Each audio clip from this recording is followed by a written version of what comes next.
राधे राधे मेरी YouTube family. मेरे घर की स्थिति या फिर परिस्थिति आप हर बात से वाकिफ़ हो। मेरे जीवन में क्या चल रहा है, क्या कोहराम मच रहा है, उससे भी आप सब वाकिफ़ ही हो, आप सभी को पता ही है।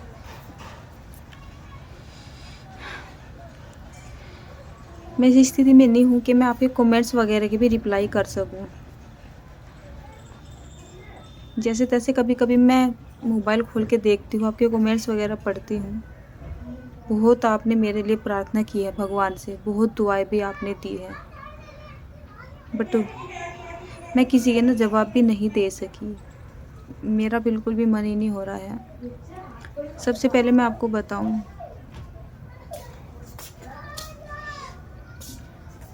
जब से मेरी छोटी बहन गुड़िया गई है, अगर मैं वीडियो मतलब फ़ोन उठाती भी हूँ और यूट्यूब की तरफ जाती हूँ, जैसे ओपन करती हूँ ना, तो उसका भी एक कुकिंग चैनल था, आप सभी को तो पता ही है, तो वो सामने आ जाता है। उसकी चलती वीडियो सामने आ जाती है, जो कि मुझे एकदम कमज़ोर बना देती है। फिर मैं अपने आप को ना संभाल ही नहीं पाती हूँ, मोबाइल को बंद कर देती हूँ।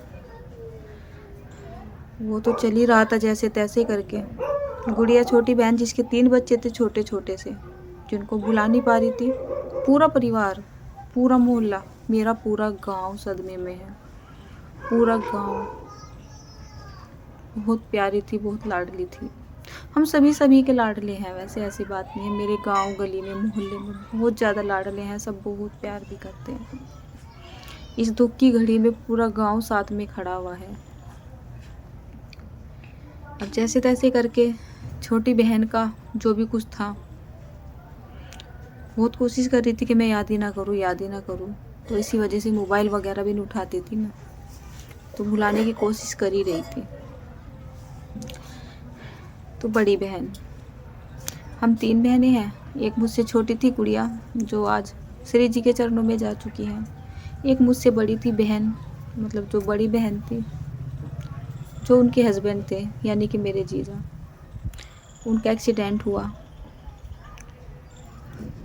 करीब 72 घंटे वो वेंटिलेटर पे रहे। उम्मीद यही रही कि चलिए कोई बात नहीं है, ठीक हो जाएंगे, ठीक हो जाएंगे। बहुत अच्छा खासा पैसा भी लगा है, हमने पैसे की भी परवाह नहीं की थी। जो भी कुछ था, जितना भी था, सभी हमने सबने मिल के आपस में सोच लिया था कि कितना भी पैसा लग जाओ, हमारे पास नहीं रहेंगे तो कर्ज लेंगे, कर्ज भी ना मिला तो हाथ फैला के ना भीख मांग लेंगे हर किसी के सामने, बस हमारे जीजा जी अपने बच्चों में वापस आ जाए। लेकिन भगवान को ना ये भी मंजूर नहीं था।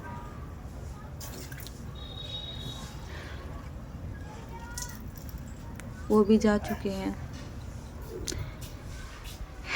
छोटी बहन के 3 बच्चे छोटे छोटे, वो ज़िंदगी से चले गए। एक तरीके से आप बोल सकते हो बहन चली गई। उन्होंने बहन के साथ इतना बुरा किया, जिसकी वजह से बच्चों से भी नाता ही तोड़ना पड़ा एक तरीके से। वो क्यों, वो सारी डिटेल ना मैं आपको बाद में बताऊंगी, आप मुझे गलत मत समझिएगा। समय पता नहीं है क्या क्या करवा रहा है। बड़ी बहन के साथ ऐसा हादसा हो गया जो कि सपने में भी कभी सोचा ही नहीं था। जीजा जी, मैं छोटी बहन की इतनी ज़्यादा टेंशन ले रही थी। बहुत प्यार करते थे जीजा जी, जो कि मुझसे बड़े थे। तो मैंने उनसे ना 1-2 दिन पहले बात की थी, और मैं बहुत ज़्यादा ना टेंशन में थी छोटी बहन को लेके, उसके बच्चों को लेके। तो हम जो जो मेरी बड़ी बहन, हम दोनों ना पास पास में ही हैं। हमारा गांव दूसरा है बस, लेकिन 5-7 मिनट की दूरी पे ही हैं। तो मैंने ना शाम के टाइम जीजा जी से बात की थी। तो जब उन्होंने मुझसे बात की करीब 4 बजे करीब, उन्हें लगा कि अनीता बहुत ज़्यादा टेंशन में है। तो वो मेरी बड़ी बहन को लेके शाम के टाइम में मेरे पास आ गए। तब वो मेरे पास आए। बच्चों के पापा यहाँ पे थे नहीं, वो अपनी जॉब के सिलसिले में ना मीटिंग वगैरह थी, वहाँ पे गए हुए थे। तो जीजा जी को ऐसा लगा कि अनीता अकेली है और बहुत ज़्यादा ना परेशान हो रही है। जीजा जी बहुत ज़्यादा बहुत केयर करते थे मेरी। कहने के लिए ना मैं उनकी साली थी, लेकिन वो मुझे अपनी एक बहन की तरह मानते थे। साली वाली नज़रों से नहीं देखते थे वो मुझे। बोलते थे कि मेरी 5 बहनें हैं, छठी बहन तू है। और जो गुड़िया थी ना, गुड़िया तो छोटी है, तो वो उसको बोलते थे ये तो मेरी बेटी के बराबर है, तो मैं इसको साली भी नहीं बोलता हूँ। बहुत प्यार करते थे। तो जब ना शाम के टाइम मेरे पास आए थे, वो मुझे समझा के गए बहुत अच्छे तरीके से। तब मुझे ना समझ में भी आ गया था। और 2 दिन के बाद ही जीजा जी के साथ ये हादसा हो गया। कुछ ही दिन लगे हमारी ज़िंदगी को बिखरने में। 15 दिन में बहुत हादसे हुए। और 15 दिन में नहीं, मैं आपको बताऊं, अभी महीना भर ही हुआ है। सही तरीके से हुआ भी नहीं है महीना भर। सबसे पहले जीजा जी की जो माँ थी, यानी मेरी बड़ी बहन की जो सास थी, वो एक्सपायर हुई थी। और बस जैसे दीदी की सास यानी बड़ी बहन की सास एक्सपायर हुई थी, वो भी इतनी ज़्यादा बूढ़ी नहीं थी, सदमा था, लेकिन सोच लिया था चलिए कोई बात नहीं है, यही भगवान को मंजूर था। 7-8 दिन के बाद गुड़िया के साथ वो हादसा हो गया। गुड़िया का हादसा भुलाया नहीं जा रहा था पूरे गांव से, हमसे, किसी से भी। साथ के साथ बड़े जीजा जी के साथ ऐसा हो गया। और कल उनके क्या बोलते हैं ना, तेरहवीं होती है ना, वो है। मतलब इतना कुछ हो गया ना मेरी लाइफ में, संभलने का मौका ही नहीं मिल रहा है बिल्कुल भी। गुड़िया के बच्चे थे, 3 छोटे छोटे बच्चे हैं। उनको जैसे तैसे करके संभाला जा रहा है, पता नहीं कैसे कैसे करके संभाला जा रहा है। बड़ी बहन के बच्चे भी अनाथ ही हो चुके हैं, उनके भी 3 बच्चे हैं। किसी किसी वीडियो में आपने देखा होगा, एक वीडियो, मतलब मेरी बहन भी है, बच्चे भी हैं। पायल नाम का मैं जिक्र करती थी, पोस्ट वगैरह भी डाली थी। वृंदावन गए थे, साथ में गई थी ना पायल मेरी जो भांजी थी, अकेली भांजी है, 2 भांजे हैं, मतलब 3 बच्चे इनके हैं। दिमाग कितना ज़्यादा ख़राब हो रहा है कि कैसे इनकी परवरिश होगी, कैसे इनका क्या होगा।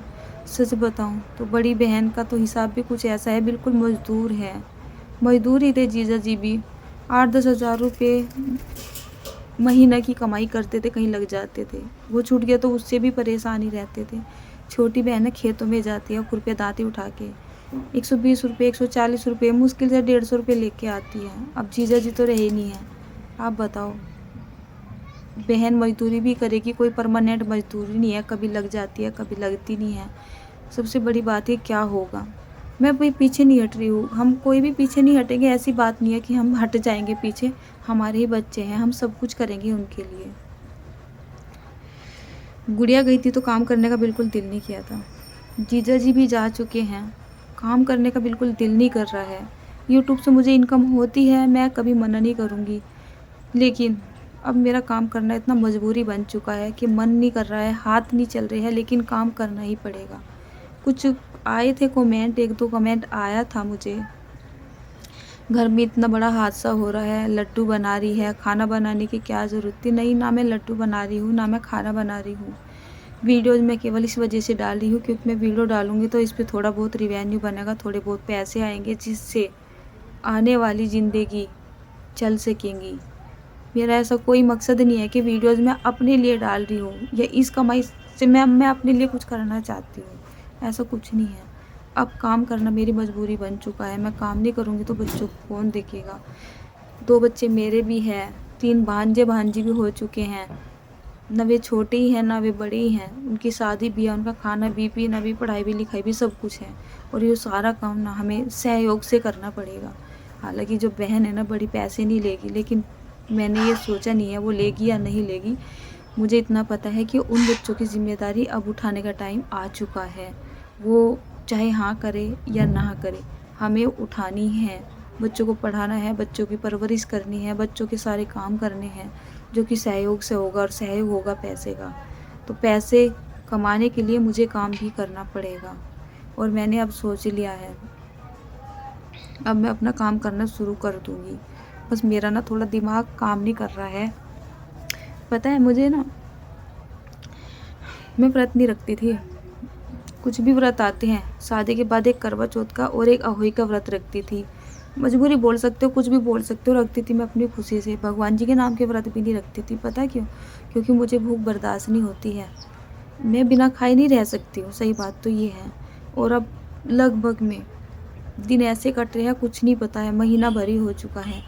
ना खाना खाने का मन करता है, ना पानी पीने का मन करता है, ना किसी से बोलने का मन करता है। कुछ नहीं मन कर रहा है, भूख भी नहीं लग रही है बिल्कुल भी। कोई खाना दे देता है ऐसा लग रहा है जैसे वो ज़हर दे रहा है, खाना भी पड़ रहा है। सच बताऊँ तो मैं 4-4 5-5 रोटी एक टाइम में खा लेती थी। एक रोटी खाते हुए मुझे ऐसा लगता है जैसे मैंने कितना सारा ज़हर खा लिया हो। खाना भी पड़ेगा, रहना भी पड़ेगा, करना भी पड़ेगा, सारे काम करने पड़ेंगे। इन सारी बातों का मुझे पता भी है, लेकिन मन इतना ज़्यादा उलझन में है, तड़प में है, समझ नहीं आ रहा है किस तरीके से मैं अपने आप को यहाँ से निकालूँ।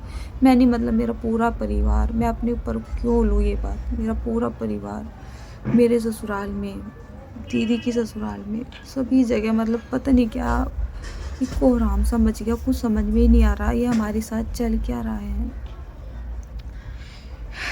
जो कुछ कमेंट ना मुझे ये भी आए थे कि जैसे मैंने पोस्ट डाली थी जीजा जी का एक्सीडेंट हो गया है, कि ये वो वाले जीजा है जो गुड़िया के हस्बैंड नहीं, वो मेरा जीजा नहीं है। उसको नहीं मैं बोलूँगी वो मेरा जीजा है, ना मैं उसके लिए कोई प्रार्थना करती हूँ। बस मैंने उसको ना छोड़ा हुआ है, उसके लिए मेरी कोई प्रार्थना नहीं है, कुछ नहीं है। वो मेरा कुछ भी नहीं लगता है। वो मेरी बहन को लेके चला गया दुनिया से, मेरी ज़िंदगी से। उसको तो मैं कभी ज़िंदगी में माफ़ ही नहीं कर पाऊँगी। और हाँ, उसने जो हमारे साथ किया है ना, हम उसके साथ कुछ करे ना करे, इंसान उसके साथ करे चाहे ना करे, लेकिन मुझे पूरा विश्वास है अपने भगवान पे, अपने श्री जी पे, कि वो उनके कर्मों की सज़ा उनको ज़रूर देगा। वे अच्छे खासे पैसे वाले इंसान हैं, तो पैसे के बल पे वो बहुत कुछ कर रहे हैं। हमारे पास पैसे नहीं हैं, हमारे पास केवल भगवान और भगवान का आसरा है। हमने उनके ऊपर छोड़ा हुआ है। भगवान को जो मंजूर होगा, भगवान जैसे करेगा, बस भगवान ही करेगा। हम नहीं कर सकते हैं किसी का कुछ भी। एक बात मैं कह देती हूँ, मुझे पता है मेरी ये वीडियो वो भी देखेंगे। एक बात मैं बोल देती हूँ, ये दुनिया की अदालत है। यहाँ पर हरे काले पीले नोट चल सकते हैं, सिफारिश भी चलेगी, नोट भी चलेंगे, सब कुछ चलेगा। लेकिन जिस टाइम आप उसकी अदालत में पहुँचोगे ना, वहाँ आपके ना काले नोट चलेंगे ना पीले नोट चलेंगे, वहाँ केवल आपके कर्म चलेंगे। समझ गए? इंसाफ ना वहाँ पे हमारा होगा, यहाँ पे हो चाहे ना हो। मेरी बहन को इंसाफ ना उस अदालत में मिलेगा, इस अदालत में मिले चाहे ना मिले। बस मैं इतना ही बोलना चाहती थी। आप मेरी थोड़ी सी इस टाइम पे हेल्प करो कि मैं रेसिपी बनाना शुरू करना चाहती हूँ, लेकिन मेरे दिमाग में नहीं आ रही है मैं कहाँ से शुरुआत करूँ। जब मैं अपने काम के रूटीन में लग रही थी, मुझे पता चल रहा था आज मुझे क्या करना है, कल मुझे क्या करना है। एक दिन में 4-4 रेसिपी भी शूट कर लेती थी। अब मेरा दिमाग नहीं कर रहा है कि मैं 4 दिन में एक रेसिपी को भी शूट कर पाऊँगी। ना तो मेरे माइंड में ये है कि दुनियादारी में इस टाइम क्या चल रहा है, ना मुझे ये पता है खाने पीने का मुझे क्या बनाना चाहिए, क्या नहीं बनाना चाहिए। तो एक छोटी सी मैं विनती करती हूँ आपसे कि आप मुझे कुछ आसान सी रेसिपियों के नाम बताएं। बाज़ार से भी सामान लाना थोड़ा मुश्किल हो रहा है, पैसे का खेल है, पैसे से चल रहा है। तो हम कोशिश कर रहे हैं कि इधर उधर पैसा खर्च ना करके जहाँ पे करना चाहिए वहाँ पे ही खर्च किया जाए। कोई प्रॉपर्टी नहीं है हमारे पास, कोई इतनी बड़ी संपत्ति नहीं है, कोई इतना खास बैकग्राउंड नहीं है, सिंपल हम मज़दूर लोग हैं। तो जहाँ पैसे की ज़रूरत है वहाँ लगा रहे हैं, आगे भी पैसे की ज़रूरत होगी। तो आप मुझे कुछ ऐसी सिंपल सी रेसिपियों के नाम बताओ जिनको मैं थोड़ा आसानी से बना सकूँ, कम टाइम में बना सकूँ, और मेरा थोड़ा बजट भी कम आए और आप लोगों के लिए वे थोड़ी हेल्पफुल भी रहे। तो मैं आपसे ये बोलना चाहती थी। बस अब मैं इस वीडियो को बंद करती हूँ, इससे ज़्यादा मैं कुछ बोल नहीं पा रही हूँ और मेरा मन भी नहीं हो रहा है। ठीक है, तो राधे राधे दोस्तों।